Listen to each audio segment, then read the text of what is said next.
L'idée d'une marketplace de shopping local peut sembler un oxymore quand les plus grandes des plateformes de marché connues comme Amazon, sans même parler de Temu ou Shein, n'ont que faire des commerces de proximité. C'est justement le pari d'Olivier Descamps, qui a lancé Cocotte, avec un seul T, une plateforme intégrée et propriétaire d'e-commerce dédiée aux commerçants de proximité.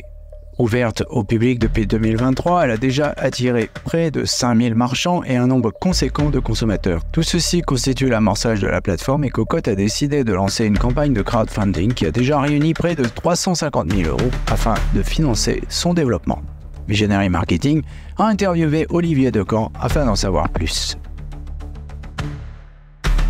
Des interviews, des chiffres, des faits, des études. Pas de blabla, ce sont les podcasts de Visionary Marketing disponibles sur toutes les bonnes chaînes de balado-diffusion. Bonjour et bienvenue dans les podcasts de Visionary Marketing. Le sujet du jour, Cocotte, la marketplace pour le shopping local, avec Olivier Descamps.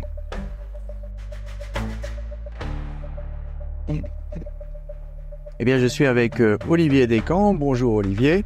Bonjour Yann. Vous êtes le fondateur de Cocotte. C'est ça. Cocotte. Je ne sais pas pourquoi Cocotte d'ailleurs. Alors Cocotte, en fait, il y a plusieurs raisons. La raison principale, en fait, ça vient de la conception de l'outil même. C'est-à-dire que nous, quand on s'est lancé vraiment dans la conception de cet outil, on s'est posé la question effectivement des critères de recherche. Parce que c'est vrai que la plupart des plateformes à l'heure actuelle, ça va être principalement le prix, le critère de l'algorithme, on va dire, de recherche. Et si vous voulez, nous, on s'est posé dans notre réflexion d'autres critères qui étaient aussi importants. Donc, on s'est retrouvé effectivement le prix qui est important, voilà, mais qui n'était pas le plus important pour nous. Et dans les autres critères, effectivement, on avait ce principe de proximité, voilà, d'achat local, ce principe de responsabilité, voilà, parce que c'est des produits qui sont écolabellisés, des produits qui sont direct producteurs, etc. Et on a aussi d'autres critères comme effectivement les avis, le délai de collecte, parce qu'effectivement plus la collecte est rapide, plus ça peut être local et il n'y a pas de dropshipping. Enfin voilà, c'est aussi gage de qualité. Donc, si on prend tous ces critères-là, qu'on les met sur un graphique, ça fait ce qu'on appelle un radar chart. Et en fait, ça fait une cocotte. Ça a fait à peu près le format d'une cocotte en papier. Donc c'est né de là. On s'est dit bah tiens, ça ressemble vachement à une cocotte. Pourquoi on l'appelle pas cocotte, sachant qu'en plus cocotte, bah, ça sonne bien la France. Et puis il y a vraiment une idée de gamification derrière qui est assez sympa avec les cocos, avec le poulailler, voilà.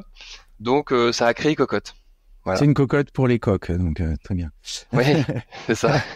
Et là, vous avez déjà près de 1000 marchands Alors, dans cette plateforme on a 4800 marchands inscrits pour à peu près 1000 marchands qui publient. Voilà, il y a un gap assez important parce qu'en fait, entre un marchand qui s'inscrit et un marchand qui vend des produits sur Cocotte, il y a une étape assez importante qu'on appelle l'onboarding et qui peut être un peu fastidieuse parce qu'il y a il y a des checks en termes de documents, de conformité. Il y a une création de catalogue. Enfin voilà, c'est réglementaire, donc on essaie de faire au plus simple, mais il y a quand même une étape qui est assez, on va dire, qui prend un peu de temps. Donc on a 20% environ en termes de transformation. Oui, ce qui est déjà pas mal. Ouais.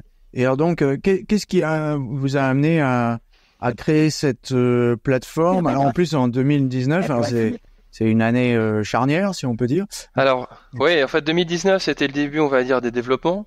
Nous c'est une plateforme en fait qui a demandé un peu plus de 3 ans de développement. C'est une marketplace qui est développée from scratch, donc sur mesure, à base de framework. Je dis ça parce que c'est important, parce qu'il y a pas mal aussi de marketplaces qui se lancent, qui sont sur des outils déjà développés, type Miracle et autres. L'inconvénient de tout ça, c'est que on peut pas proposer ce que nous on propose avec une marketplace développée de A à Z. C'est-à-dire que si on passe par un prestataire qui va nous faire le développement, bien souvent il va prendre une commission au passage, ça va coûter très cher, on pourra pas faire ce qu'on veut. À l'inverse, nous voilà, on peut faire ce qu'on veut, on n'a pas de commission, on va dire, intermédiaire, et donc c'est très important parce que ça nous permet de proposer une offre qui est vraiment très compétitive à nos marchands, voilà, qui est de l'ordre de 9%. Alors 9%, ça démarre à 9% et ça descend derrière jusqu'à 5%. D'accord. Commission. Ok. Donc vous avez créé cette plateforme de shopping local. Donc si vous me dites 3 ans, donc ça fait 2022 quoi en fait. C'est ouvert. Ouais, c'est ça, grosso merdo.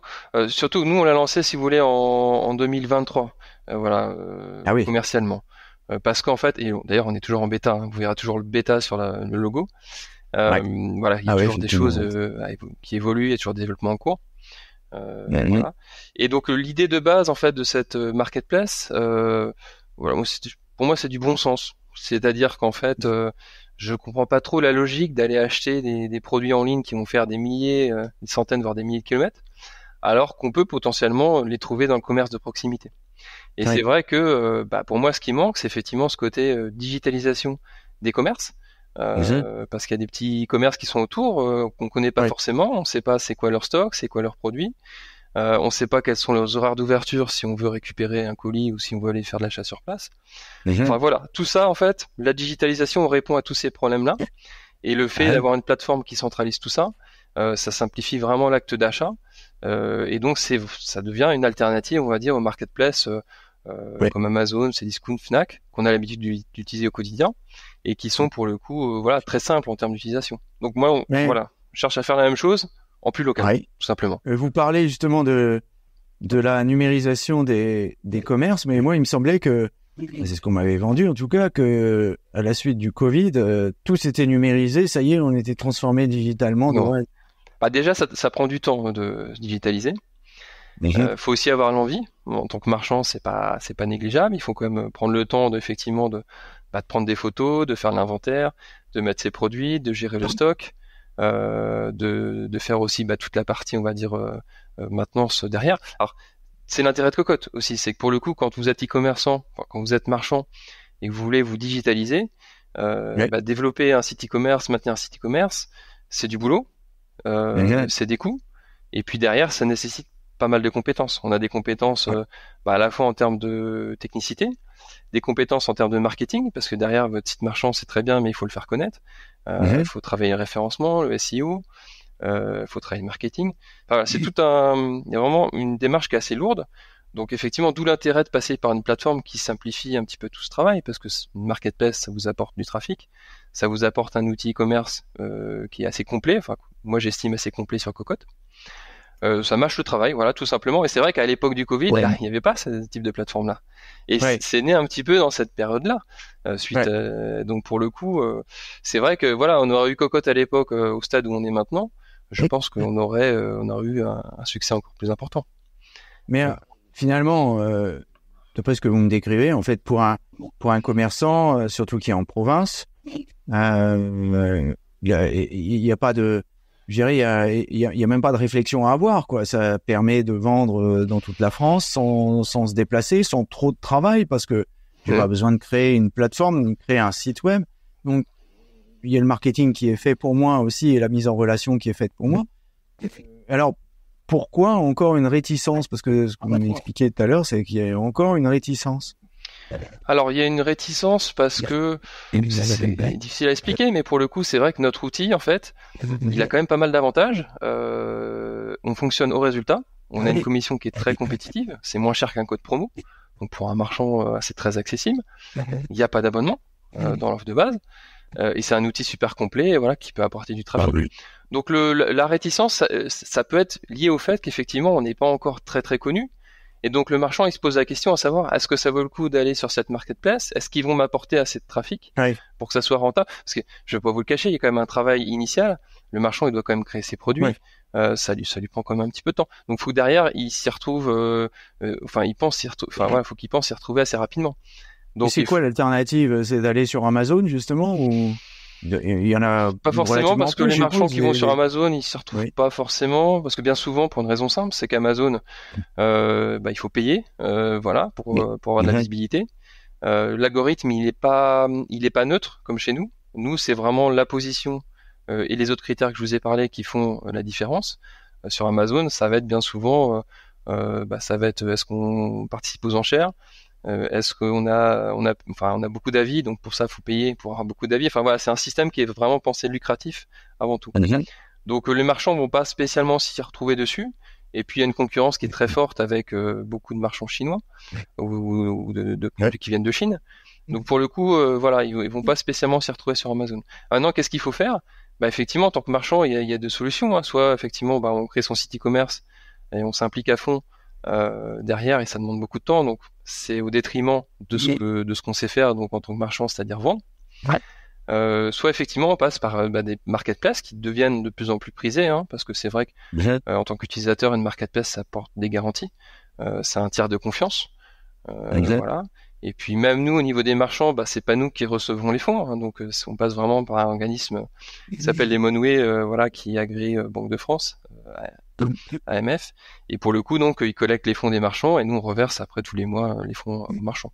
Donc c'est pas chez nous, voilà, mais pour vous dire que la réticence la plus importante, à mon avis, c'est ce côté notoriété. On n'est pas encore assez connu pour qu'un marchand se dise j'y vais, je sais que voilà ils sont connus, je sais que je vais faire beaucoup de ventes, donc j'ai plus d'interrogation à ce sujet. Ok. Après le passage sur Visionary Marketing, vous serez universellement connu, ça c'est la bonne nouvelle. C'est d'où ma présence ce jour. Et donc on parlait achat local dans des magasins locaux, mais effectivement on parlait aussi de produits chinois.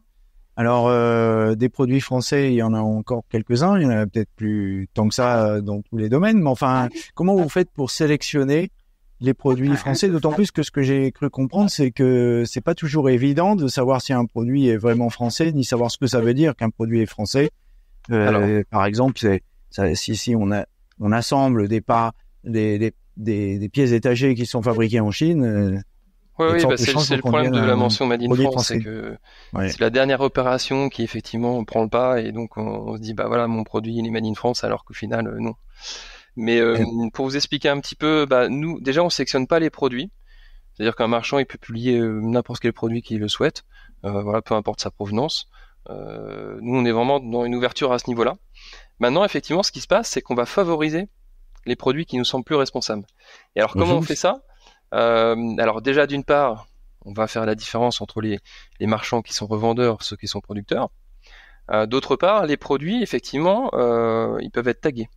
Le marchand peut les déclarer effectivement, voilà, ce produit il a tel label bio, il a tel label Made in France. Alors ça peut être Origine France Garantie par exemple, qui lui qui est le seul bon d'ailleurs. Voilà. Et effectivement, donc il y a des marchands qui ont effectivement ce label-là, ils vont l'associer. Et dans ces cas-là, effectivement, on demande les différentes autorisations derrière. Et donc nous, ça nous permet, en fonction des labels, on a un scoring, on a des notes. Et donc, en fonction des labels qui sont associés au produit, on sait que ce produit-là, effectivement, il est plus local, il est plus responsable. Et donc ça, c'est pris en compte. Alors, ce qu'on appelle l'éco-score. Nous, on a créé l'éco-score il y a bien longtemps maintenant. Et pour le coup, cet éco-score, est pris en compte dans l'algorithme de recherche. Ce qui veut dire qu'un produit qui est plus local, plus responsable, va être mis en avant par rapport à un produit qui est identique, qui le serait pas, qui serait moins local, par exemple. D'accord. Donc ça fait la différence en termes d'algorithme. Ça déclasse, ça surclasse les bons produits et ça déclasse les moins bons produits. Mais ça reste open, c'est-à-dire qu'un marchand qui peut vendre des produits chinois sur Cocotte, il n'y a aucun problème. C'est juste que si un marchand qui a le même produit qui est made in Europe, il sera devant. Voilà. Et donc il aura une bien meilleure visibilité.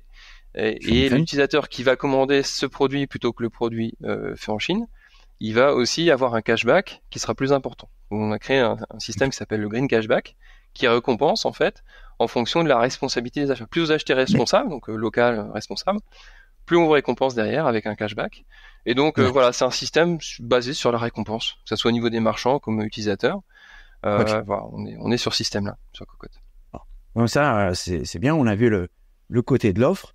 Maintenant, il y a le côté de la demande, parce que vendre local, c'est bien, acheter local, c'est mieux. Quelle est la réponse? On a vu qu'il y avait pas mal de commerçants qui sont sur Cocotte. Alors, combien il y a de clients maintenant, de consommateurs? Alors, des acheteurs actifs, on en a 2300 environ. Donc, c'est encore une petite communauté. J'ai plus les chiffres en tête, mais ça doit être 7-8 000 utilisateurs, globalement. D'accord. Donc quand je dis utilisateurs actifs, c'est des utilisateurs qui passent des commandes, donc qui sont vraiment engagés auprès d'un acte d'achat. Maintenant c'est vrai que nous dans notre stratégie d'avancement, ce qui fait qu'une marketplace a de l'intérêt, c'est les offres. Voilà. Sans l'offre, il n'y a pas la demande. Donc notre but effectivement, c'est de travailler en priorité cette offre-là, donc ce côté marchand. Et donc ça, on le travaille avec de la recommandation, du bouche-oreille. C'est un développement par la clientèle, c'est-à-dire que les marchands, ils trouvent leur intérêt sur Cocotte et donc vont recommander d'autres marchands. On travaille principalement sur ce système-là. Mais aussi, les utilisateurs peuvent très bien parrainer d'autres utilisateurs, recommander des marchands et être rémunérés pour ça. Voilà, il y a un système aussi de parrainage, d'affiliation. Même vous, en tant que professionnel, si vous voulez, vous pouvez être affilié. Si vous nous apportez des marchands, on vous reverse des commissions après, une partie de nos commissions. Donc voilà, c'est gagnant-gagnant, et puis ça permet de faire progresser la chose. Bien. Alors donc, c'est encore en devenir, et pour que ce soit plus gros demain, vous avez justement lancé une opération de crowdfunding et qui est déjà pas mal avancée, si j'ai bien compris. Alors on est à 345 000 € environ levés sur un objectif de 400 000, donc on n'est pas loin des 90%. Pas mal. Donc on est très fiers de ça. Et d'ailleurs, on remercie vraiment les investisseurs qui ont participé et ceux qui vont prochainement participer. Et c'est vrai que pour le coup, alors c'est un crowdfunding un peu particulier parce que c'est du royalties avec We Do Good. Je sais pas si vous connaissez la plateforme We Do Good. Pas du tout. Non. Bon, alors c'est vrai que on va dire la particularité de We Do Good, c'est que c'est des royalties. Donc c'est-à-dire qu'on va verser un pourcentage sur notre futur chiffre d'affaires, donc sur les 7 prochaines années. Donc ça laisse le temps de voir. À nos investisseurs au prorata du montant qu'ils ont investi. Voilà, l'intérêt de ça, c'est qu'effectivement, plus Cocotte va fonctionner, plus on va faire de chiffre d'affaires, et donc plus on va reverser à nos investisseurs. Ouais. À l'inverse, effectivement, si ça se passe pas bien, on fait moins de chiffre d'affaires, et donc on reverse moins. Et donc, mais d'un autre côté, on est moins au risque, parce que c'est vrai que bien souvent, il y a du crowdfunding, ça peut être du lending, du prêt. Peu importe que vous marchez bien ou que vous marchez pas bien, il faut payer. Et donc, à un moment donné, on arrive à un problème. On n'a pas ce souci-là avec ce type de financement. Ouais, ça fait un bon niveau de financement parce que ça fait pas tout à fait 1 000 € par investisseur. C'est quand même assez conséquent. Vous avez des gros investisseurs là-dedans ou on a eu des gros investisseurs, oui. On a eu des gros. Des institutionnels ou des particuliers? Des particuliers? Oui, particuliers, BA, Business Angels. Je pense que les gros, c'est voilà des personnes qui sont déjà aussi impliquées dans cette communauté d'investissement. Donc c'est des BA. Sinon, la majorité, ça va être des particuliers. Voilà. Ouais, ça fait, si mes calculs sont bons, 697 € en moyenne, qui est bien sûr un chiffre idiot, mais qui est une moyenne sur l'ensemble des investisseurs. C'est une bonne moyenne, Une bonne moyenne. Alors, c'est quoi l'étape suivante, justement l'étape suivante... Qu'est-ce que vous allez faire avec cet argent? Nous, cet argent, on l'utilise progressivement. C'est-à-dire que, déjà, il faut savoir une chose, c'est que l'outil Cocotte sur lequel on est développé, on utilise pour notre marketplace, il a demandé quand même 3 ans de développement. Et on continue de développer. Et c'est un outil qui est coûteux. Alors après, moi, je suis dans le domaine, donc parce que j'avais une agence web à l'époque. Effectivement, une marketplace de ce type-là, ça coûte, c'est en millions que ça chiffre, parce que c'est vraiment de très gros développements. Donc le crowdfunding, c'est une partie du financement. Après, nous, voilà, on a aussi tiré pas mal les coups vers le bas, parce que je suis du métier. Et c'est vrai que l'étape suivante, nous, ça va être vraiment de développer, on va dire, la partie marketing. Ce côté, comme je vous parlais, l'affiliation, gros hacking, voilà, il y a plein de choses à faire, parce qu'on a un outil qui est super pour les marchands. Et plus on aura de marchands, plus on aura d'utilisateurs. Voilà, c'est le serpent qui se mord la queue, mais c'est comme ça que ça fonctionne, c'est le cercle vertueux des marketplaces. Donc maintenant, voilà, moi j'estime que c'est un outil qui est exploitable, qui fonctionne bien. On fait de plus en plus de commandes, on a une croissance à plus de 200% sur début 2024. Donc il faut accélérer, tout simplement. Donc pour accélérer, faut faire du marketing. Voilà, donc on va vraiment développer cet aspect-là, et puis aussi, il y a toujours des développements techniques, ça c'est sur ce type d'outil, on est obligé de faire de la maintenance, et puis on a plein de nouvelles choses à développer, comme tout ce qui est logistique pour les marchands, développer des points relais, faire des partenariats avec des acteurs, voilà, c'est important, de la livraison. Et puis pareil, au niveau de l'espace marchand, il y a plein de choses à faire pour simplifier la vie des marchands, voilà, en termes de synchronisation des produits, en termes pour faciliter l'intégration. Donc, pour vous donner une réponse claire, ça va être environ peut-être 50-60% de marketing pour 40% de développement. Voilà, c'est vraiment sur ces axes-là qu'on va utiliser les fonds. Eh bien, écoutez, c'est parfait. Avec les 345 000 €, 304 que vous avez levés, vous pourrez vous acheter une copie du marketing digital de @AZ qu'on a publié au mois d'avril, parce que vous avez une grosse partie qui est dédiée non pas au growth hacking, qui est c'est horrible, ça c'est pas éthique, mais plutôt au marketing du bouche à oreille qui est notre spécialité. Ah, ça, c'est l'idéal, ouais. C'est l'idéal. Voilà. Merci à vous et bonne chance Yann. à Cocotte. Super, au plaisir. Surtout, n'oubliez pas de mettre une bonne note à ce podcast si vous l'avez apprécié.